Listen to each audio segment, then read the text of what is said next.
Hey guys, Mike here, and in this clip I'm going to tell you about 20 or so different things that you might not know about the Galaxy S4. Let's have a look, and don't forget to hit that thumbs up button if you enjoy this video.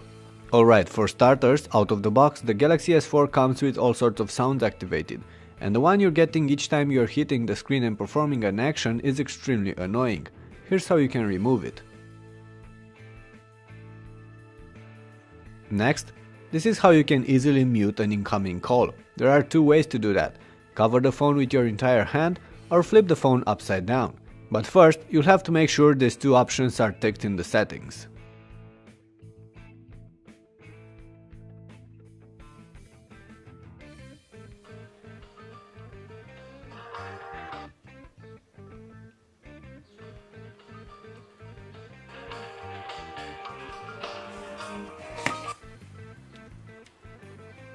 Another cool feature allows the phone to automatically increase the ringtone volume to maximum when in your pocket or bag, regardless of how it's usually set up. For that you need to go to Settings, Call Settings, and make sure that Increase Volume in Pocket is ticked.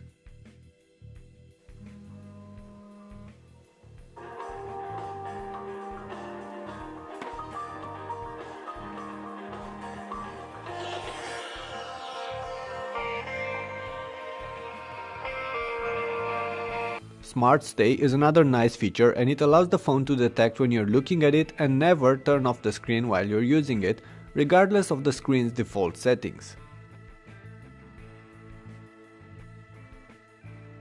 The S4 comes with these new eye tracking capabilities, allowing you to scroll through a web page with your eyes or automatically pause a clip when you're not watching the screen. But the truth is that the phone does not track your eyes, it tracks your face. Moving or closing your eyes will cause no response if you hold your face still, but moving your head will.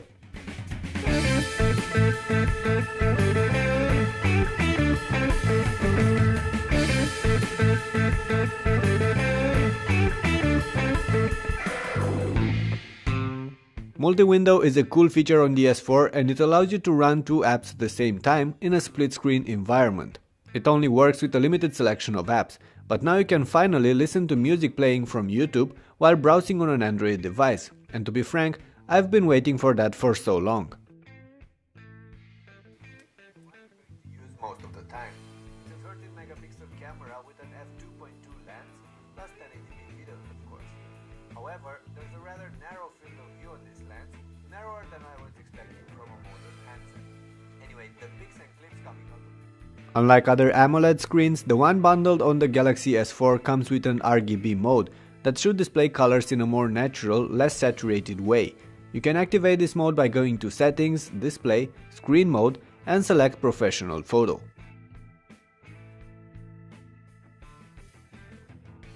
Like most other smartphones, the SGS4 comes with auto brightness that automatically adjusts the screen's brightness based on surrounding conditions.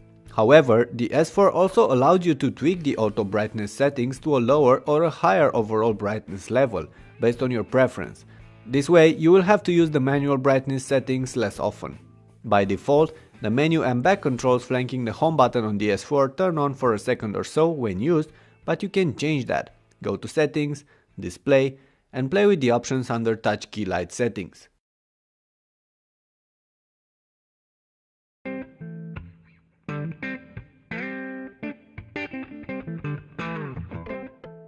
Also, out of the box, you might notice a small delay between the time you're pressing the home button and the time the phone reacts.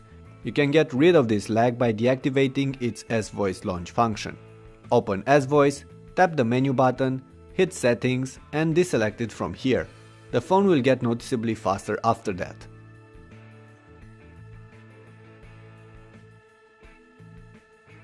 If you want to quickly dial or send a message to someone, just find that person in your contacts list, and from here you can swipe to the left to open the messaging app or swipe to the right to dial. The keyboard on the S4 might not look different than the one on the S3, but it is powered by SwiftKey, which means that you now get suggestions while using the continuous input mode, plus the phone learns and adapts to your typing habits while you're using it.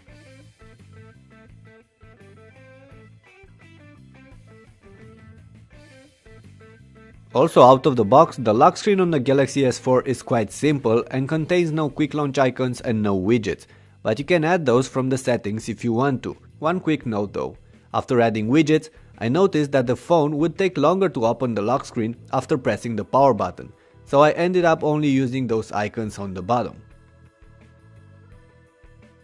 AirView is one of the coolest new additions to the Galaxy S4, and it allows you to interact with the screen by simply hovering your finger over it. You can use it to preview tabs in Flipboard, preview messages, enlarge gallery pictures and more.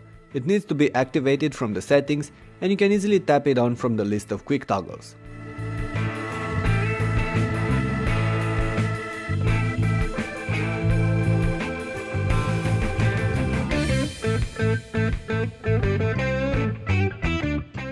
With the phone flat on your desk, you can easily peek at the latest notifications and some extra info, like the date, hour and the track playing, just by covering the screen with your hand without pressing any buttons. For that though, you'll first need to activate this functionality from the settings. Many of you asked how you can take a screenshot on the S4, and it's actually quite easy. First, you need to go to Settings, Motions and Gestures, Palm Motion and activate Print Screen. Now you can swipe your palm over the screen and take screenshots. You can also do it by pressing and holding the home and power buttons at the exact same time.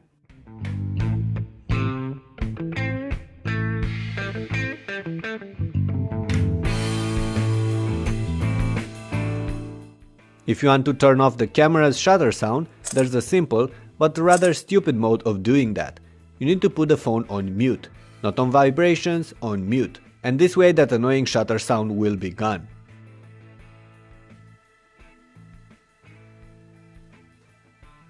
The S4 tends to take rather shaky pictures in dim light, and getting the focus right is a complete pain. But I did find a solution for that. I use the drama mode and take a quick burst of pictures and then pick the good one from those. It's not an ideal approach, but it tends to work for me. Alright, that's about it for now. Thanks for watching, and I do hope you enjoyed this video. Leave a thumbs up if you did and subscribe to my channel for more. I have many other clips about the S4 there, so you might want to check them out. Also, if you do know some other cool tips and tricks for the S4, feel free to tell us about them in the comment section below. I'll see you later.